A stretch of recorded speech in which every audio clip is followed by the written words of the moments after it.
Дорогие друзья, я рада вас всех приветствовать. Давайте сделаем с вами общий расклад на тему «Разговор с его душой». У нас будет 3 позиции, первая, вторая и третья. Выбирайте свою, загадывайте человека нужного или троих. Тайм-код будет указан в описании под видео. И давайте, начиная с первой позиции, мы с вами посмотрим, что же вообще происходит в душе загаданного вами человека. Разговор с его душой сейчас у нас будет. Так, давайте для начала посмотрим его отношение к вам. Как вообще человек к вам относится в целом, в общем и целом.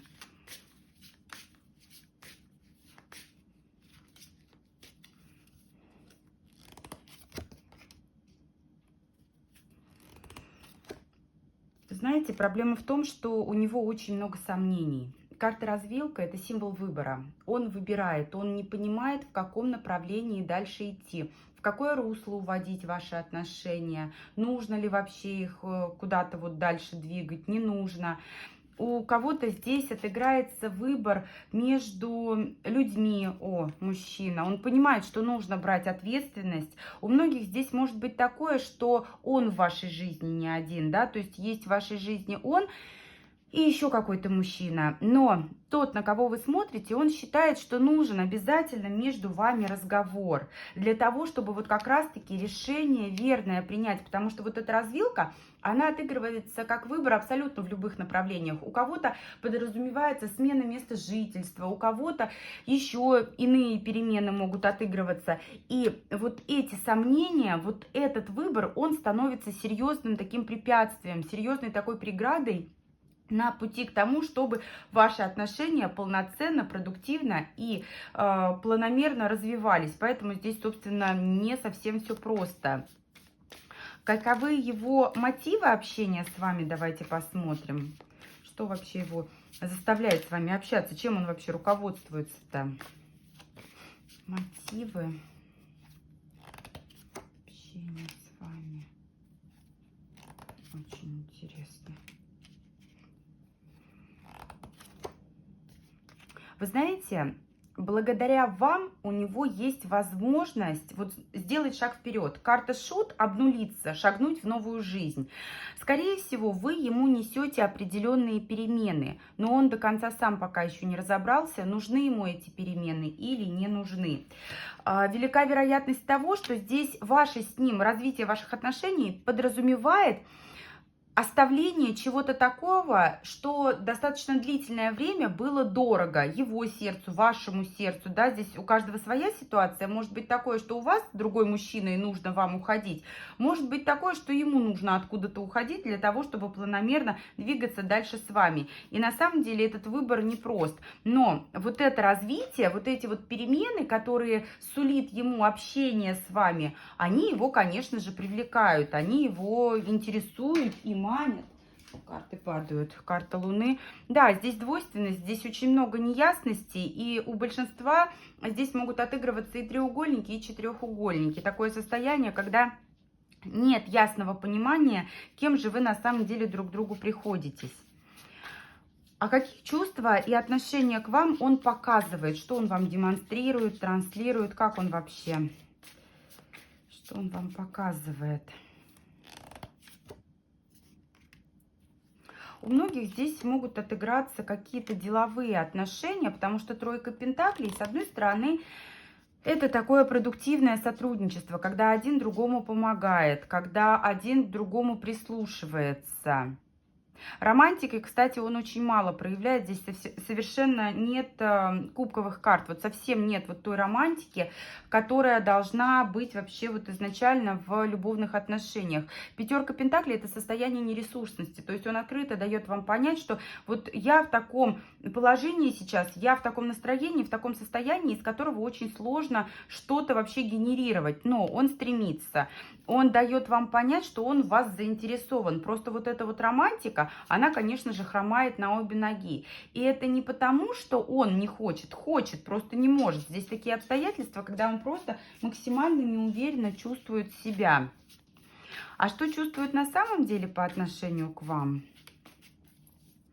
Да, кстати, и вот здесь то, что он вам транслирует, тройка пентаклей, на самом деле очень хорошая карта в плане того, что он прекрасно понимает все ваши достоинства. Он знает, что вы лучше всех, кто его окружает, лучше всех, кто был до вас, лучше всех, кто будет после вас. Более того, он даже по этой карте уверен, что лучше вас он никого даже вообще не встретит, и есть ли здесь смысл вообще кого-то другого искать, потому что вот тройка пентаклей, это, знаете, вот, ну, ты чуть ли там не идеал, да, ты само совершенство, ты просто вот идеально. И это он вам четко дает понять. А что же на самом деле? Ну, треугольник все-таки у большинства. И ревность, и переживания, и эмоции по отношению к другой женской фигуре. Вот она, пентаклевая королева. Как правило, это супруга, либо постоянная спутница. Страсть, ревность очень вас хочет. Вот очень хочет. Романтики здесь на самом деле мало. Здесь все строится на том, что его к вам безумно тянет.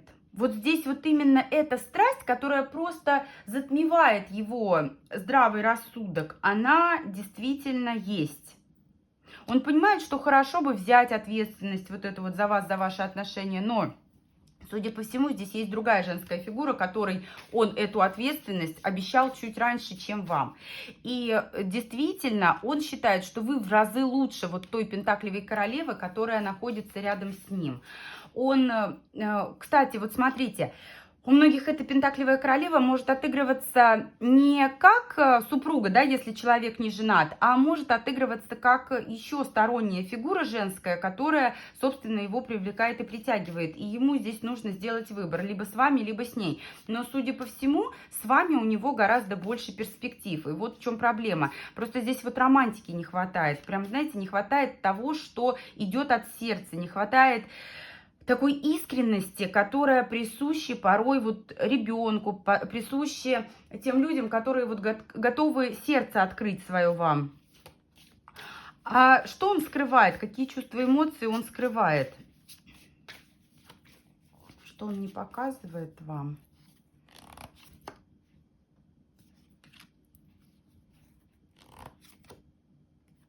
На самом деле он очень сильно себя сдерживает. Вот тот факт, что не хватает этой романтики, это даже больше не потому, что он не может вот это вот все сгенерировать, да, а потому, что он намеренно себя сейчас сдерживает, он намеренно себя останавливает. Он очень хотел бы близости с вами. Вот здесь карта дьявол, сила, это символ того, что между вами либо нет физического контакта, да, то есть нет интима между вами, либо его настолько мало, что вот хочется постоянно еще, он постоянно думает о вас, он вас действительно идеализирует, он очень хочет о вас позаботиться, вот сделать, знаете, какой-то шаг, когда он будет иметь такую вот более главенствующую позицию. Судя по всему, в ваших отношениях вы имеете более такое высокое, более презентабельное положение, чем он.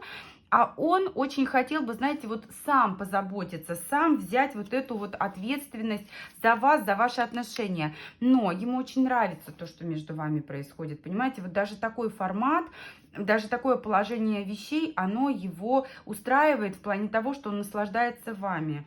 Он действительно видит вас просто идеальной. И, знаете, такое чувство, что, господи, как мне повезло, я в жизни больше такую женщину не встречу. Она просто идеальная. Дайте хоть вот так, даже если я не сделаю этот выбор, я хотя бы сейчас просто получу кайф от того времени, когда мы с ней имеем возможность как-то общаться, взаимодействовать и так далее. А почему он скрывает вот эти чувства, которые, собственно, скрывает? Почему он их скрывает? Ой. Ему нужно выдержать границы, понимаете? Карта маг – это все-таки такой человек, который полагается на себя.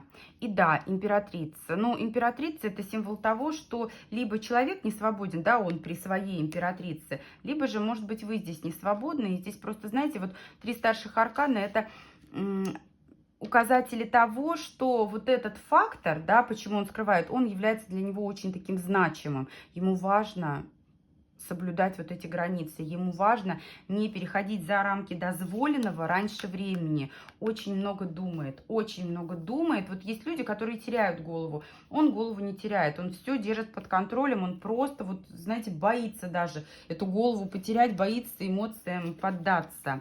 Давайте посмотрим, что он собирается вам сказать. Что он собирается вам сказать?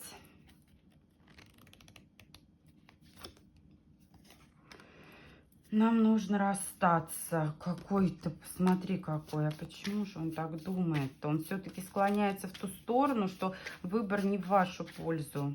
Он понимает, что рано или поздно вот это вот расставание будет. Давайте посмотрим, что именно его заставляет так думать. Да, другая жезловая королева. Другая женщина есть.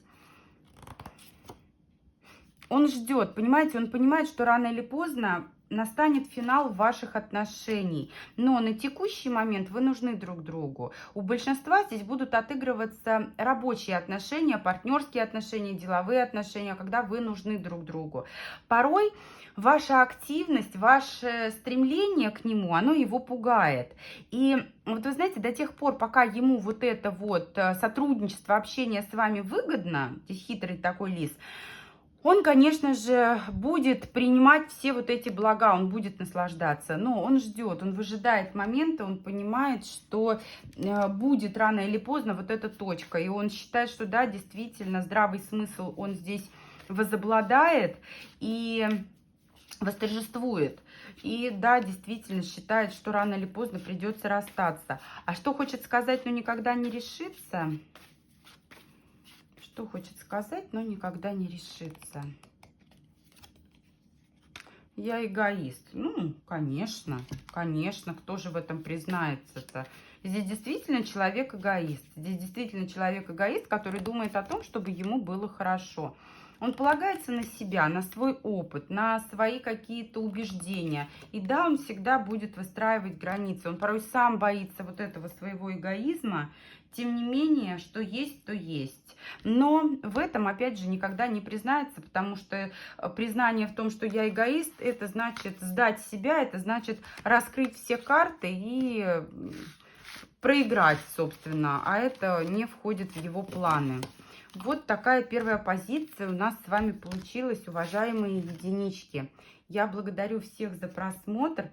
Буду рада и благодарна всем за обратную связь, за подписки, лайки, комментарии. И давайте пойдем с вами ко второй позиции. Двоечки, уважаемые. Разговор с его душой. Посмотрим, что же хочет сказать душа вашего человека. Давайте посмотрим его общее отношение к вам. Отношение к вам в общем и целом. Ой, вы его солнышко, вы его счастье, вы его радость.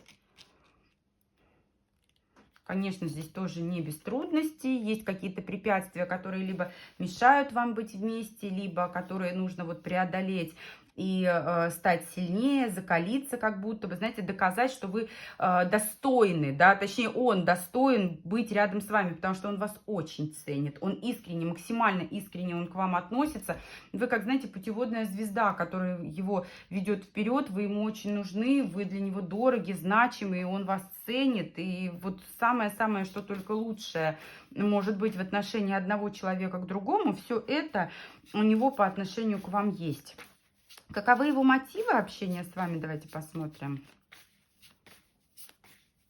Мотивы его общения с вами.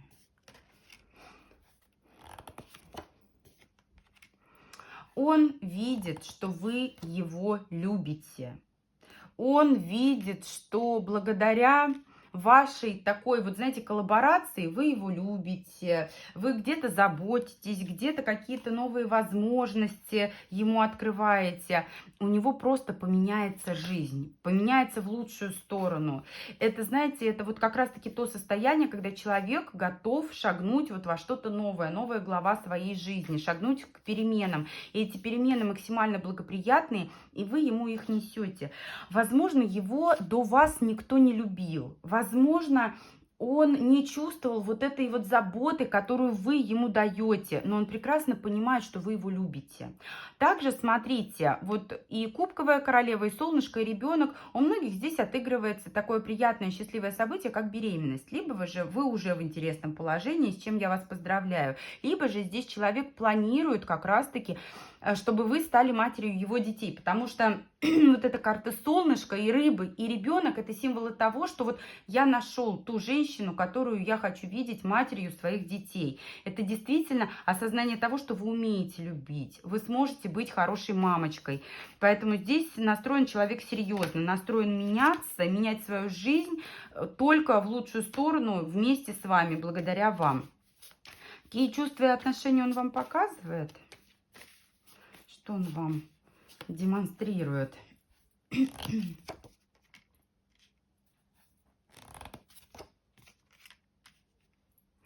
Вы знаете, да, здесь у большинства такая ситуация, когда, вот ты знаешь, мне было плохо, мне было очень сложно, а ты пришла, и ты смогла вселить в меня веру в людей. Благодаря тебе я могу подняться и двигаться дальше. Это, знаете, вот как Пигмалион и Галатея, да, то есть благодаря нашему общению, благодаря нашему знакомству я могу стать совершенно другим человеком. У меня было все плохо, меня не любили, меня обижали, у меня ничего не получалось. Пришла ты, и ты мне помогла. Пришла ты, и ты просто вот подарила мне надежду, подарила мне вот какой-то свет, действительно. Но вы знаете, здесь опять же вот проявление этой романтики, оно больше с вашей стороны. Вы эту романтику генерируете. Человек здесь больше, знаете, вот он состоит из стабильности и желание двигаться вперед, желание двигаться дальше. Здесь ему на эту романтику вот как-то вот некогда. Он больше, знаете, вот приверженец того, чтобы обрести твердую почву под ногами. Скорее всего, не сладко приходилось ему в жизни. Поэтому, собственно, все так. А что чувствует-то на самом деле к вам? Что на самом деле чувствует чувство его к вам?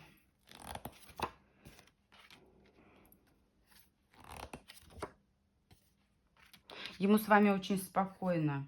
Он ощущает вашу заботу, действительно. Вы дарите ему комфорт, спокойствие. Он влюблен. Но такое чувство, что он до сих пор не может поверить собственному счастью. Вот эта гора, это, знаете, как препятствие из его блоков, из его вот этих вот, как они называются, комплексов, да, из его старых привычек, вот этих вот паттернов, которые сложились в его жизни до знакомства с вами. Но ему с вами хорошо. Он, знаете, вот начинает расслабляться, как маленького там котенка забитого забираешь с улицы, он сначала боится, а потом потихоньку начинает осваиваться и приходить в себя, да, приходить в такое уверенное состояние. А что скрывает, какие чувства, отношения к вам он скрывает? Какие чувства, отношения к вам он скрывает?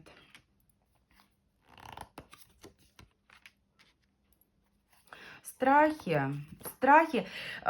Он очень боится, знаете как, он очень боится попасть в такую зависимость от вас, когда он не сможет без вас сделать и шага, понимаете? Вот здесь все завязано на том, что были какие-то болезненные ситуации, отношения, он никому не верил, он в людях разочаровался. Тут появились вы, заставили его поверить, но очень боится, что вы его предадите. Вы поступите как один из тех, да, одна из тех, кто, собственно, его обижал и предавал. Ну, здесь даже бессмысленно смотреть, почему скрывает, да, потому что, ну, давайте, почему скрывает. Все и так, думаю, понятно. Почему он это скрывает? Потому что он очень хочет верить в то, что развитие между вами будет. Он обрел вот эту стабильность, он видит ваше понимание, взаимопонимание. Он боится этого потерять. Он все-таки верит в то, что все будет хорошо. Ему очень нужна сейчас эта ваша поддержка. Давайте посмотрим, что он собирается вам сказать. Моему терпению приходит конец. Ничего себе. Он что? Так. Я не доверяю тебе. Все-таки не доверяю. Давайте посмотрим. Здесь такое чувство, что вот он сдерживает вот этот вот свой момент, когда он сможет окончательно довериться вам. И да, действительно, ему нужно вот просто, вот почему он, вот эта вот гора у нас, да, почему он несколько себя вот как-то ограничивает, потому что здесь есть вот именно момент недоверия, о котором, собственно, карты говорили ранее. Давайте посмотрим терпению конец. Он, с одной стороны, он готов. Почему он терпит? Сейчас объясню.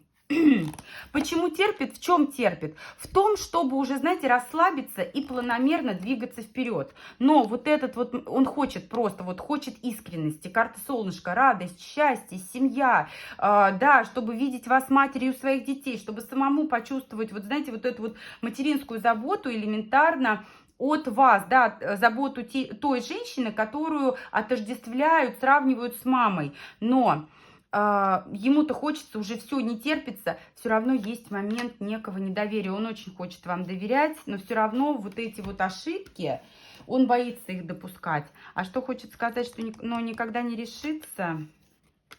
Мои мысли не о тебе, а о ком же?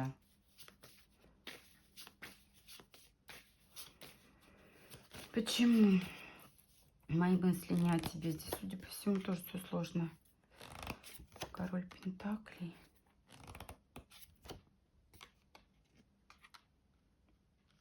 Вы знаете, вот в своей данной позиции, когда ему хочется уже расслабиться, но вот это недоверие заставляет его выдерживать определенные, ну, так скажем, рамки границы, да, и настороженность, это все обусловлено тем, что он в первую очередь хочет найти свою стабильность. Мои мысли не о тебе. Здесь на самом деле не то, что вот о ком-то другом он думает, а его мысли о том, чтобы он был тем, кто сможет дарить стабильность женщине. А сейчас получается немножко наоборот. Вы его за собой ведете.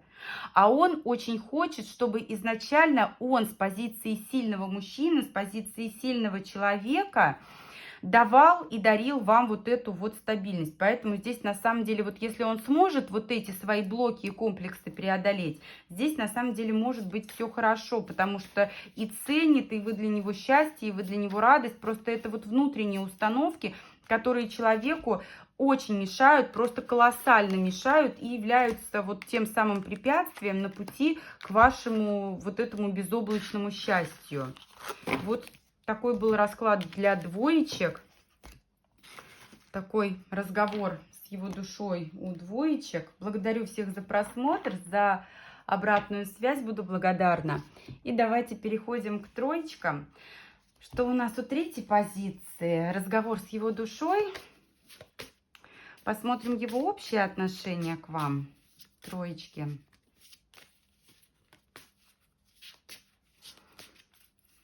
Общее отношение его к вам. Ой, здесь товарищ такой непростой. Во всем ищет подвох. Никуда не торопится. Абсолютно никуда не торопится. Абсолютно не исключают того, что есть какая-то женщина другая в его жизни. Она может на него влиять сильно, либо же состоять с ним в отношениях, либо же, знаете, вот какие-то там советы давать, которые его будут даже сбивать порой с толку. Но он, знаете, он такой вот прям, я бы сказала, дотошный. Каждую мелочь он просто досконально подвергает сомнению, досконально хочет рассмотреть. И вот эти моменты, когда он просто копается в ситуации, они добавляют ему неуверенности, а наоборот, такого состояния раздрая, когда не понимаю, чего хочу. Думает, постоянно взвешивает, считает, что торопиться никуда никогда не надо. Такой, знаете, вот топчется на месте, сам не знает, чего хочет. И вот из-за этих сомнений еще в большие сомнения впадает. Какие у него общения, мотивы с вами, мотивы общения?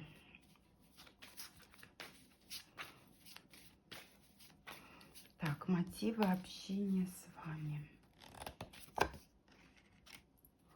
Вы знаете, а здесь вы можете работать вместе, либо же иметь возможность как-то, вот знаете, вот Ну, скорее всего, в сфере работы выйти на новый виток, карьерный рост, достижение успеха. Через вас он может достичь такой вот, знаете, важной, нужной ему цели, и это касается работы, это касается вот именно его поставленных целей, которые он планирует реализовать. Здесь больше не про чувства.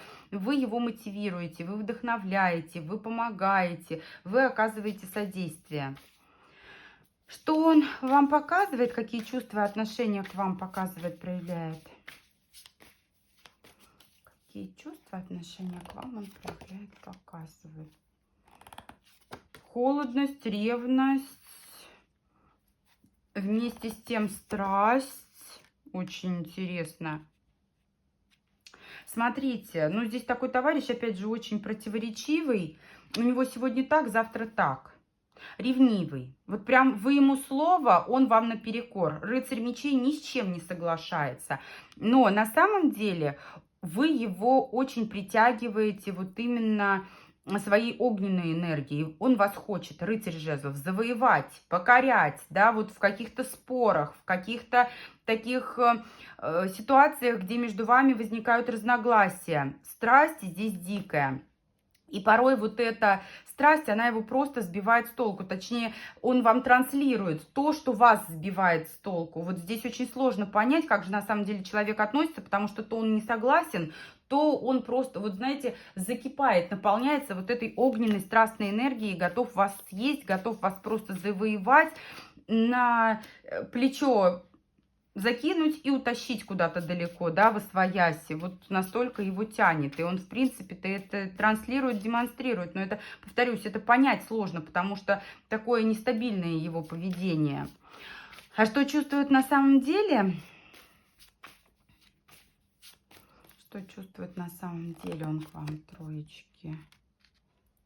На самом деле у него в чувствах другая женщина, вот она, которая выходила у нас на обороте. Возможно, это супруга, либо постоянная его спутница, но он видит прекрасно, что вы по всем параметрам прям в разы превосходите вот эту его пентаклевую королеву. Вы красивее, вы интереснее, вы умнее, вы лучше, воспитаннее, интереснее. Вы его настолько зацепили. Вот знаете, туз мечей как некая такая вот заноза, да, грубо звучит заноза, но смысл здесь очень такой, вот знаете, вот яркий, пикантный. Вы просто не даете ему покоя. А какие чувства и отношения к вам он скрывает? Что он скрывает? Какие эмоции? Он не дает вам понять, что именно благодаря вам он чувствует себя настоящим мужчиной. Потому что здесь присутствует нежность по отношению к вам. Вот на самом деле здесь какие-то такие моменты из прошлого, которые когда-то давно позволили ему почувствовать себя, вот знаете, великим и могучим. Он много думает о вас, он вас идеализирует, вы можете ему сниться. И все это потому, что вот вы как будто вернули его назад в те воспоминания, когда у него была максимально такая вот стабильная, презентабельная позиция. Я сильный, я властный, я великий, я могучий. Ревнует вас, ревнует, переживает. Ну, здесь совершенно четко третье лица. И вот именно с его стороны это женская фигура, которая является третьим лицом, которая, собственно, мешает. Но вот что есть, то есть. Вы ему абсолютно не безразличны. А почему он скрывает? Почему скрывает? Здесь понятно, да, треугольник. Давайте более детально посмотрим. Ну, потому что есть другая женщина. И вы знаете, он считает, что если он проявит вот эти вот эмоции свои по отношению к вам, это может как-то стать катализатором для вас. Вы сможете более активно к нему проявляться, чего-то большего захотите, а он не имеет возможности позволить себе большего в отношении вас. Он не понимает просто, что будет дальше.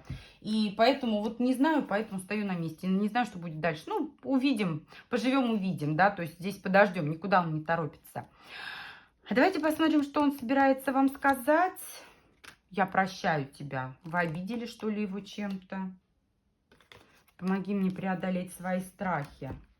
Судя по всему, здесь какое-то ваше поведение либо смелое, либо такое излишне гордое, да, вот прям звездное, потому что вы-то звезда для него. оно ударило по его самолюбию. Да, он не может вас себе позволить. И здесь действительно был момент огорчения, разочарования, а по той причине, что вы не договорились до чего-то. Двойка жезлов, двойка мечей – это отсутствие компромиссов и даже, возможно, вот какая-то прям конфликтная ситуация, не самый приятный разговор, в котором вы одержали победу, а победителем-то должен был быть он. Это прям удар ему ниже пояса с вашей стороны, поэтому, собственно, ну, он простил, потому что понимает, что обижаться здесь как-то бессмысленно. Вас, его вот эта вот обида, надутые губы, как-то вот не горячо вам, не холодно от его надутых губ. А что хочет сказать, но никогда не решится? Это было не всерьез. Это было не всерьез. Ну, судя по всему, рассматривает только рабочие, деловые отношения с вами, а что-то более серьезное. Да, здесь вот именно по шестерке пентаклей, именно деловые отношения, такие продуктивные, но рано или поздно они должны были закончиться. И ему важно, чтобы об этом никто не знал, о подробностях вашего взаимодействия, чтобы никто не знал. Ему важно суметь удержать ситуацию под контролем. Поэтому здесь вот такой товарищ, я бы сказала, неопределенный и нерешительный, но тем не менее интересовать-то вы его интересуете и цепляете, и зажигаете, что только здесь нет. Все есть, абсолютно все, что только нужно. Нужно видеть в чувствах мужчины к женщине, да, что хотим видеть. Благодарю всех за просмотр. Буду благодарна всем за обратную связь, за ваши лайки, комментарии. Вот такой у нас был сегодня с вами расклад. До встречи с вами в новых видео. Всего доброго.